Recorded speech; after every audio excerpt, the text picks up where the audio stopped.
ఉగ్రదాడుల్ని ప్రోత్సహించి సరిహద్దుల్లో కయ్యానికి కాలు దూవుతోన్న పాకిస్తాన్కు దిమ్మ తిరిగి మైండ్ బ్లాంక్ అయ్యేలా చేస్తోంది భారత్. సింధు నదీ జలాల నిలిపివేతతో పాకిస్తాన్లో నదులు ఎండిపోయేలా చేసింది. జమ్మూ కశ్మీర్ మీదుగా ప్రవహిస్తోన్న సింధు నదిపై ఉన్న ప్రాజెక్టుల గేట్లన్నింటినీ మూసివేసిన కేంద్ర ప్రభుత్వం తాజాగా కీలక నిర్ణయం తీసుకుంది. పాక్కు నీరు నిలుపుదలతో జమ్మూ కశ్మీర్లో వరద ముంపు లేకుండా జల విద్యుత్ ప్రాజెక్టులను నిర్మించాలని నిర్ణయం తీసుకుంది. 1 కాదు 2 కాదు 3 కాదు ఏకంగా 6 జల విద్యుత్ ప్రాజెక్టుల నిర్మాణం చేయనుంది.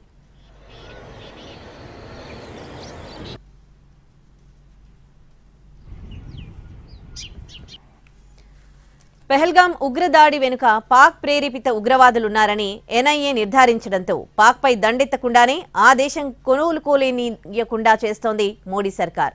సింధు జలాల్లో ఒక్క చుక్క కూడా పాకిస్తాన్కు పారకుండా చేయడంతో పాక్ ఆయకట్టు ఎండిపోతోంది. సింధు నదిపై రియాసీ జిల్లాలో ఉన్న సలాల్ డ్యాం గేట్లన్నింటినీ మూసివేశారు.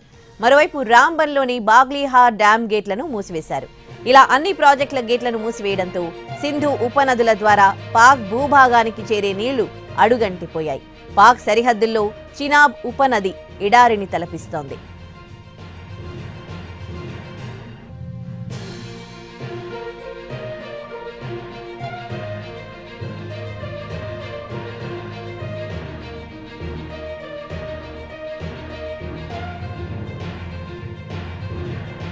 పెహల్గాం ఉగ్రదాడి నేపథ్యంలో భారత్ తీసుకున్న సింధు జలాల నిలిపివేత నిర్ణయాన్ని జమ్మూ కాశ్మీర్ ప్రజలు స్వాగతిస్తున్నారు. పాకిస్తాన్కు నీళ్లు పారకుండా చేస్తేనే ఆ దేశం దారికొస్తుందని అభిప్రాయపడుతున్నారు. అయితే సింధు నదిపై డ్యాంల గేట్లు మూసివేతతో ఎగువన నీళ్లు ఉంటే వర్షాకాలంలో భారత భూభాగంలో వరద ముంపు పొంచి ఉంటుంది. దీంతో 6 జల విద్యుత్ ప్రాజెక్టులు నిర్మించాలని కేంద్ర ప్రభుత్వం కీలక నిర్ణయం తీసుకుంది.